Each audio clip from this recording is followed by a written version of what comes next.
बिस्मिल्लाहिर्रहमानिर्रहीम। अस्सलाम वालेकुम नाज़रीन, आप यूट्यूब चैनल देख रहे हैं। मैं इमरान ख़ान हूँ। और सबसे पहले तो बिजली की कीमतों में जो इजाफ़ा हुआ है, इंतहाई खौफनाक इजाफ़ा है। हम बड़े लंबे अरसे से आपको रिपोर्ट कर रहे हैं कि इम्पोर्टेड सरकार बिजली की कीमत में लगातार इजाफ़ा कर रही है।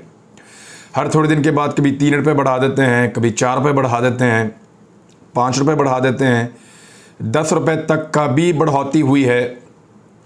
जो कराची में बिजली है उसकी के इलेक्ट्रिक ने अलग कीमत बढ़ाई हुई है। यहाँ पंजाब में और पाकिस्तान में अलग से कीमत बढ़ रही है। नेपरा हर दूसरे चौथे दिन कोई नई खबर दे देता है। इमरान खान साहब ने अपने दौरे हुकूमत में एक सब्सिडी दे रखी थी, 5 रुपये उन्होंने बिजली का यूनिट कम किया था और वो ओवरऑल सबके लिए किया था।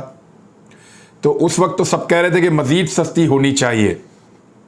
यानी हुकूमत संभालने से चंद दिन पहले मिफ्ता इस्माइल का ये कहना था कि बिजली का यूनिट आधी कीमत पर भी अगर बेचा जाए तो तब भी हुकूमत मुनाफे में रह सकती है। ये बाकायदा उनका इंटरव्यू मौजूद है। उन्होंने कहा कि बजाय इसके कि 24 रुपये का यूनिट बेचा जाए, 22 रुपये का यूनिट बेचा जाए, इसको 11 रुपये का बेच कर भी पैसे कमाए जा सकते हैं। और ये बिजली बहुत महंगी हुकूमत बेच रही है। लेकिन उन्होंने हुकूमत में आने के बाद बिजली को दुगने से ज़्यादा महंगा कर दिया है। इस किस्म के टैक्सेस शामिल किए हैं कि एक लंबी फहरिस्त है टैक्सेस की। और अच्छे खासे लोग जो ठीक ठाक कमा लेते हैं वो भी बिजली के बिल की किस्तें करवाने पर मजबूर हो गए हैं। पाकिस्तान के मुख्तलिफ शहरों के अंदर एहतजाज हो रहा है, बार बार जगह जगह एहतजाज हो रहा है। और अब सूरत हाल ये है कि तमाम बड़े शहरों के अंदर, लाहौर में, गुजरावाला, मुल्तान, सरगोदा, फैसलाबाद, कराची, हर सूबे के अंदर, खैबर पख्तूनख्वा में, बाकी जगहों पे एहतजाज किए जा रहे हैं। लोग बिजली के बिल जो हैं उनको फेंक कर जा रहे हैं। कई लोग जो हैं वो एहतजाज करते करते अपने आप को मारना शुरू हो जाते हैं। ख़वातीन जो हैं वो एहतजाज करने के लिए उन दफातर में पहुंच गई जहां पे वापडा के हुक्काम बैठते हैं। तो ये एक अफसोसनाक सूरत हाल है कि लोग जितने पैसे कमाते हैं अब उतने पैसों से ज़्यादा का बिल आ जाता है। मिसाल के तौर पे एक आदमी अगर 25,000 रुपये महीना कमाता है तो पहले 7-8 हज़ार रुपये बिल आता था, अब 30-30 हज़ार रुपये बिल आ रहा है। क्योंकि टैक्सेस इस नौइयत के लगे हैं कि आप बिजली जितनी मर्जी कम इस्तेमाल करें, अगर आपके पास मीटर मौजूद है तो आपको बहुत हैवी टैक्सेस देने पड़ेंगे। यानी गरीब आदमी जितने पैसे कमाए उसके अंदर थोड़े से और उधार पैसे लेकर डाले और सिर्फ बिल जमा करवा दे। बिजली खरीदने के अलावा वो कुछ नहीं खरीद सकता। बिजली के अलावा किसी और चीज़ का बिल अदा नहीं कर सकता। ये एक आम गरीब आदमी की हालत कर दी है इस इम्पोर्टेड सरकार ने। बिजली की कीमत बढ़ा बढ़ा के और अभी भी बाज नहीं आ रहे। अभी एक नया टैक्स है जो बिजली के ऊपर लगने वाला है और उसकी पहले से तैयारी भी कर ली गई है और उसके बारे में अनाउंस भी कर दिया गया है। जावेद सोमरू साहब की खबर है और ख़बर यह बता रही है कि नेपरा ने बिजली सार्फिन पर मजीद 94 अरब 40 करोड़ रुपए का इजाफी बोझ डालने की तैयारी कर ली है। और ये सब कुछ वो कर रहे हैं क्योंकि IMF से उन्होंने एक इंतहाई घटिया नौइयत का मुआहदा कर लिया है। एक ऐसा मुआहदा कर लिया है जिसमें पेट्रोलियम मसनूआत के ऊपर 50 रुपए तक की लेवी अदा करनी पड़ेगी। 10 रुपए इनको यकम से शामिल करने पड़ेंगे। यानी आलमी मंडी में अगर पेट्रोल सस्ता होने के कुछ असरात पाकिस्तानियों पर पड़ने के इम्कानात हैं तो वो इम्कानात भी ख़त्म। यानी एक ऐसी ढीठ हुकूमत आई है जो ये कहकर आए थे कि हम पेट्रोल बेचेंगे 70 रुपए का और डॉलर कर देंगे 130-135 रुपए का, और पेट्रोल जो है वो उन्होंने आधी कीमत करने के बजाय दुगनी से ज़्यादा कर दी है और बिजली की कीमत भी दुगनी से ज़्यादा कर दी है। गैस की कीमत में 50% के लगभग इजाफा कर दिया है। अद्वियात की कीमतें बढ़ गई हैं। महंगाई जो है वो 42% से ज़्यादा पाकिस्तान की तारीख में 50 साल में कभी इतनी महंगाई नहीं हुई। सकूते ढाका जब हुआ था ना, जब पाकिस्तान 2 लख्त हो गया था, उस वक्त भी जो है वो पाकिस्तान की पॉलिसीज़ का पाकिस्तान को खुमियाजा भुगतना पड़ा था। दुश्मन जो है उसने बड़ी होशियारी और चालाकी से पाकिस्तान को धोखा दिया था। और दुश्मन आपको एक्चुअली धोखा नहीं देता, हमारी अपनी गफलत की वजह से हम बाद औक़ात मारे जा रहे होते हैं। उसके ऊपर बहुत सारे पेपर्स हैं, उसके ऊपर फिर कभी बात करेंगे। लेकिन जब पाकिस्तान 2 लख्त हुआ, ये पाकिस्तान की एक तल्ख तारीख है, उसके बाद पाकिस्तान में एक इस नौयत की महंगाई और इस नौयत की सूरत हाल बनी थी। लगभग 50 साल का रिकॉर्ड टूट गया है पाकिस्तान में महंगाई का, और जो शौक करने वाले लोग हैं उनके शौक सलामत रहें, उनके शौक अभी भी ख़त्म नहीं हो रहे। आरिफ हमीद भट्टी साहब को भी मुबैना तौर पे ऑफ एयर कर दिया गया है। कोई फेयर गेम पाकिस्तान में नहीं हो रही, चीज़ें महंगी से महंगी होती चली जा रही हैं और मज़ीद महंगी करने की तैयारी की जा रही है, और किसी के कानों पर जूं तक नहीं रेंग रही। ये जो लोग अवाम का नाम लेकर महंगाई का डंका बजाते हुए रोला डालकर इक़्तिदार में आए थे कि लोगों की जान निकल जाएगी अगर हम ना आए, तो हम लोगों को संभालने आए हैं, उन्होंने लोगों का बेड़ा गर्क करके रख दिया है। आज किसी गरीब का चूल्हा कैसे जले जब बिजली के बिल इतने बड़े हैं, गैस के बिल इतने बड़े हैं। अभी सर्दियां आने वाली हैं, सर्दियों में जब गैस की कीमत लोग अदा करेंगे, लोगों को लग पता जाएगा। इमरान खान ने कहा था कि मैं तो बर्दाश्त कर लूंगा, लेकिन ये जो माफिया है ना, ये जिस तरह का बोझ डालेगा आपसे बर्दाश्त नहीं होगा। और अब पाकिस्तानियों के साथ बदकिस्मती से वही हो रहा है। और इस सूरत हाल में भी सबकी कोशिश ये नहीं है कि आवाम को रिलीफ मिले, कोशिश ये है कि मौजूदा इंपोर्टेड सरकार को कैसे मजबूत किया जाए और उनके मुकाबले में आने वाले इमरान खान को कैसे कमज़ोर किया जाए। एक मुकदमा और भी दर्ज कर दिया गया है और पाकिस्तान तहरीक इंसाफ की पूरी क़यादत को ही उसके अंदर शामिल कर दिया गया मुकदमे में। असद उमर को उस पर्चे में शामिल किया गया। हालांकि असद उमर जिस वक्त वो वक़ुआ हो रहा था, या चले वो जो इस्लामाबाद में एक जलसे की तकरीब थी जिसमें इमरान खान साहब ने रैली निकाली और जाकर वहाँ पे एहतजाज किया शहबाज गिल के लिए, उस मामले के ऊपर एक FIR काटी गई कि दफ़ा 144 की खिलाफ वर्जी की है। उस दिन असद उमर इस्लामाबाद में थे ही नहीं। जो F9 रैली है उसके सिलसिले में असद उमर के ऊपर जो FIR काटी गई है, उस दिन वो लाहौर में थे और दाता दरबार के बाहर से तकरीर जो है वो उनकी टेलीविज़न के ऊपर टेलीकास्ट भी हुई थी, पूरा रिकॉर्ड मौजूद है। तो ये बुखलाहट है कि हर हाल में इमरान खान का रास्ता रोको। अब इमरान खान को गिरफ्तार करने का इरादा है क्योंकि 3 दिन की हिफाजती ज़मानत इमरान खान साहब को मिली थी। अब उसके बाद उनको अदालत में आना है। यहाँ हुकूमत पूरी कोशिश कर रही है कि कुछ भी करके इमरान खान साहब की ज़मानत जो है वो खारिज हो जाए। लेकिन क्या अगर ज़मानत खारिज हो जाती है, अव्वल तो इस केस में कैसे होगी? दहशतगर्दी का मुकदमा दर्ज कर दिया है, सिर्फ ये कहने के ऊपर कि मैं कानूनी कार्रवाई करूंगा, केस करूंगा, नहीं छोड़ूंगा IG को और DIG को। इस पे कौन सा दहशतगर्दी का मुकदमा बनता है? अव्वल तो ये मुकदमा ही उड़ जाना चाहिए। लेकिन फ़र्ज़ कीजिए बाद औक़ात अदलिया में फ़ैसले ऐसे आ जाते हैं जिन पे आप बाद में तनकीद भी करते हैं और वो कोई सुनहरी हरूफ से हमेशा याद नहीं रखे जाते। ऐसा एक फ़ैसला आता है और इमरान खान साहब की ज़मानत मनसूख हो जाती है, तो यहाँ पे राना सनाउल्लाह ने कहा तो फिर हम गिरफ़्तार करेंगे इमरान खान साहब को, और ये हमारी मजबूरी होगी इमरान खान को गिरफ़्तार करना। और तहरीक इंसाफ जो दावा कर रही है कि लोग निकल आएंगे, ऐसा कुछ नहीं होगा। ये राना सनाउल्लाह साहब ने चैलेंज किया है। तो इमरान खान साहब को गिरफ़्तार करने की कोशिश भी की जा सकती है, और एक मरतबा अगर इमरान खान साहब को गिरफ़्तार कर लिया गया तो फिर सीरीज़ है मुकदमात की। पूरी कोशिश की जाएगी वफाकी हुकूमत की जानिब से कि इमरान खान साहब को उसके बाद आज़ाद ना किया जाए। तो लोगों का रद्द अमल कैसा होगा इस पर डिपेंड करता है सारा का सारा। सूबाई हुकूमतों का रद्द अमल ख़ास तौर पर पंजाब का तो इंतहाई मायूस कुन रहा है अब तक, और आइंदा भी उम्मीद यही है क्योंकि वफाकी हुकूमत को पूरा भरोसा है परवेज़ इलाही पे और पंजाब हुकूमत के ऊपर कि इमरान खान अगर गिरफ़्तार भी हो गए तो वो सिर्फ गोंगलुओं से मट्टी झाड़ेंगे, वो किसी किस्म की कानूनी कार्रवाई नहीं करेंगे पंजाब में उनके खिलाफ, और वो किसी किस्म का एक्शन नहीं लेंगे।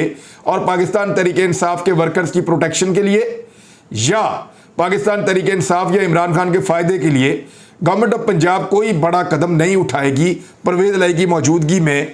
इस बात का ऐसा लगता है कि पूरा यकीन है वफाकी हुकूमत को। अब आ जाए इस बात पे कि क्या फेयर गेम हो रही है, तो बिल्कुल नहीं हो रही। फेयर गेम ये होती है कि पॉलिटिकल पार्टीज़ का पॉलिटिकल पार्टीज़ के साथ मुकाबला हो। एक तो ये गेम वैसे ही फेयर नहीं थी, 13 का मुकाबला अकेले के साथ है, लेकिन वो अकेला 13 पे भारी पड़ गया और पूरी टीम के खिलाफ अकेला खेल रहा है और बहुत अच्छा खेल रहा है और हर जगह पर जीत भी रहा है। लेकिन अब हुआ ये है कि अंपायर्स भी साथ मिल गए हैं और कोशिश की जा रही है कि तमाशाई भी साथ मिला लिए जाएं। यानी अगर पाकिस्तान को अब एक स्टेडियम बना दें तो जो अवाम है वो तमाशाई हैं, बीच में एक अंपायर है, एक तरफ एक टीम है जिसमें 13 जमातें खेल रही हैं और एक तरफ एक अकेला खिलाड़ी है जो 13 जमातों को हरा रहा है। अब हो ये रहा है कि 13 जमातें तो हार रही हैं, उन्होंने अंपायर भी साथ मिला लिया है और अंपायर भी अब रुंदी करके कुछ भी करके उनको जितवाना चाह रहा है। वो भी बात नहीं बन रही तो फिर उस खिलाड़ी को विलन साबित करते हुए कोशिश कर रहे हैं कि तमाशाइयों की हमदर्दियां 13 जमातों के साथ मिल जाएं या उस शख्स के खिलाफ हो जाएं। लेकिन तमाशाई जो हैं, जो पाकिस्तानी अवाम है, वो अब ज़्यादा देर तमाशा देखने के मूड में नहीं है। वो अपनी पूरी सपोर्ट वो दे रहे हैं उस अकेले खिलाड़ी को जो मैदान में है और मर्दाना वार मुकाबला कर रहा है। अब ये मुकाबला तो चल रहा है लेकिन साथ ही साथ फाउल प्लेस भी हो रहे हैं। यानी मुबैना तौर पे आरिफ हमीद भट्टी साहब को भी ऑफ एयर कर दिया गया है। ये पूरा का पूरा निज़ाम, मीडिया ऐसे नहीं होता ये है कि अगर आपने मीडिया को कंट्रोल करना है या कुछ गलत कोई कर रहा है तो पैमरा मौजूद है, पैमरा के अंदर जाते हैं, या अगर आपने कुछ सोशल मीडिया को कंट्रोल करना है तो वहाँ पे आपके पास FIA मौजूद है। अगर किसी ने कोई गलत बात की है, गैर कानूनी बात की है, गैर आईनी बात की है तो आप उसके ऊपर मुकदमा दर्ज कर सकते हैं, आप उसको गिरफ्तार कर सकते हैं।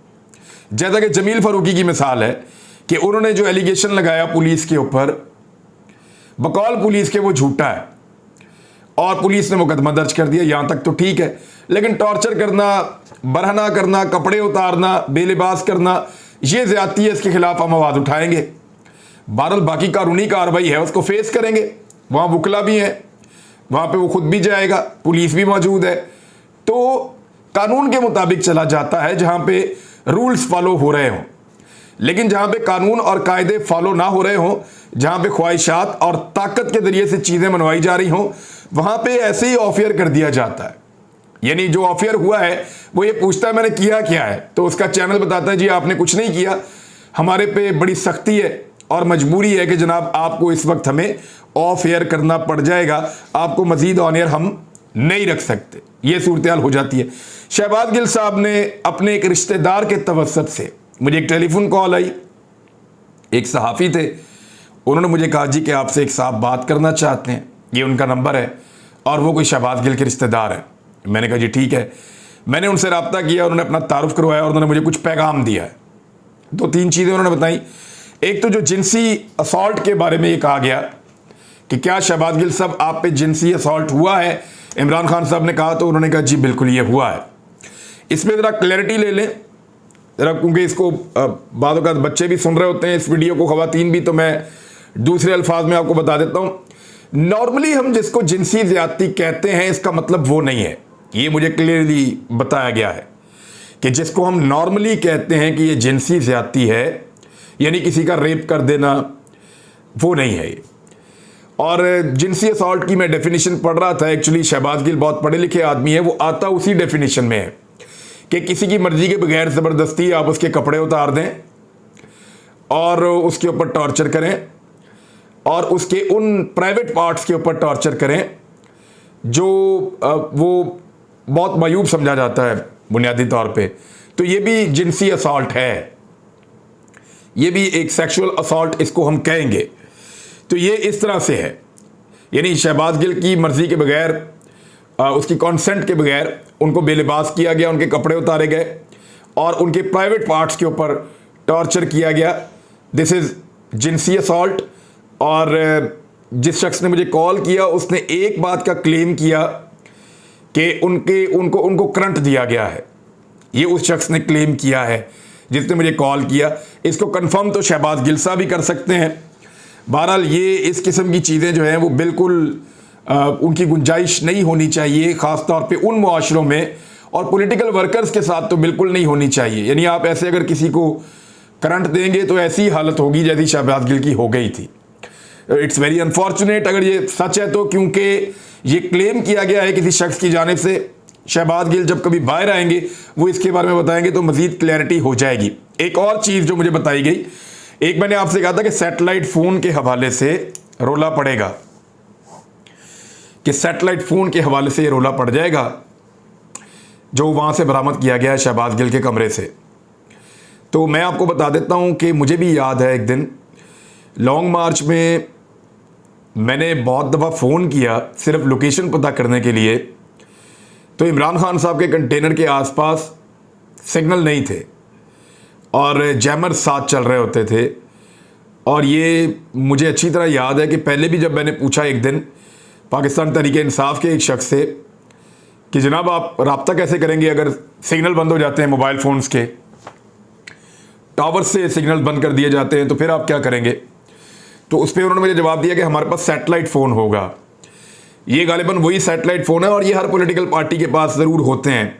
एमरजेंसी की सिचुएशन में आप इनको इस्तेमाल करते हैं। अभी बिलावल भुट्टो सैलाब ज़दा इलाकों के अंदर मूव कर रहे हैं, अगर वहाँ पे कोई ऐसी इमरजेंसी है और इंटरनेट काम नहीं कर रहा तो सैटेलाइट फ़ोन वो इस्तेमाल कर सकते हैं। बहुत सारे और लोग भी सैटेलाइट फ़ोन इस्तेमाल करते हैं, प्राइवेट लोगों के पास भी होते हैं। तो ये गालिबन उसी तरह का सैटेलाइट फ़ोन है जो इस तरह की सिचुएशन के अंदर पार्टी इस्तेमाल कर सकती है, लेकिन इसको अब जवाब बनाया जा रहा है। राणा सनाउल्लाह साहब ने अब ये कहा कि सैटेलाइट फ़ोन जो है उसका फॉरेंसिक होगा, उससे मालूम होगा किन किन मुल्कों से और किन किन लोगों से उनका राब्ता रहा है। तो मैंने आपसे कहा था कि इसको एक कंट्रोवर्सी बनाने की कोशिश की जाएगी और ऐसा लगता है कि अब बन रही है। 4 USBs बरामद की गई हैं शहबाज गिल के कमरे से। ये बात आपको किसी ने नहीं बताई अभी तक, मीडिया पे रिपोर्ट भी नहीं हुई। मुबैना तौर पे 4 USBs बरामद की गई हैं शहबाज गिल के कमरे से। उनमें से 2 को शहबाज गिल पहचानते हैं, 2 के बारे में उनको नहीं पता वो कहाँ से आई हैं। और अगर वो शहबाज गिल साहब के बकौल कि अगर वो है भी मेरी तो बहुत पहले मैंने कभी ख़रीदी होंगी, मुझे बिल्कुल याद नहीं है, और क्योंकि मैंने उनमें कभी कोई काम नहीं किया तो मे बी वो खाली होंगी, वरना वो वहाँ पे किसी ने रखी हैं, क्योंकि चीज़ों की तरतीब बदली हुई है उनके कमरे में बकौल उनके। तो शहबाज गिल का जो 4 USB मिली हैं उनमें से 2 में क्या है मैं आपको बता देता हूँ। उनमें 2 के अंदर जो है कुछ लेक्चर्स हैं शहबाज गिल साहब के जो वो डिलीवर करते रहे हैं अमेरिका की यूनिवर्सिटी में, और साथ ही उन USBs के अंदर लोकल गवर्नमेंट्स का एक ब्रीफिंग है, एक पूरी की पूरी प्रेजेंटेशन है जो उसके अंदर मौजूद है। ये चीज़ें तो अच्छी तरह याद है शहबाज गिल को कि उसमें डाटा भी कुछ मौजूद है, कुछ उनके लेक्चर्स मौजूद हैं, कुछ उन्होंने लोकल गवर्नमेंट के ऊपर एक उनकी ब्रीफिंग है वो उसके अंदर मौजूद हैं डॉक्यूमेंट। तो ये चीज़ें तो 2 USBs के अंदर हैं, बाकी 2 में क्या है वो नहीं जानते। लेकिन मेरे एक और सोर्स ने मुझे बताया कि कुछ USBs के अंदर कुछ मवाद डाला जाएगा और डालने के बाद मुबैना तौर पे उसको शहबाज गिल के ख़िलाफ़ इस्तेमाल करने की कोशिश की जाएगी। जो मेरे पास इंफॉर्मेशन आई है मैंने आपके साथ शेयर कर दी है। देखते हैं कि कोई USB वाला गेम होता है या नहीं होता है, या पुलिस का इस पर क्या मौक़िफ़ है। पुलिस अपना मौक़िफ़ इस पर दे सकती है, जब पुलिस इसके बारे में कुछ कहेगी तो हम वो मौक़िफ़ ज़रूर बताएंगे। और ये शहबाज गिल साहब का एक छोटा सा पैगाम था, चीज़ें थी, मैंने आपके साथ शेयर कर ली हैं। अब तक के लिए इतना ही। अपना ख्याल रखिएगा, अपने इस चैनल का भी। अल्लाह हाफ़िज़।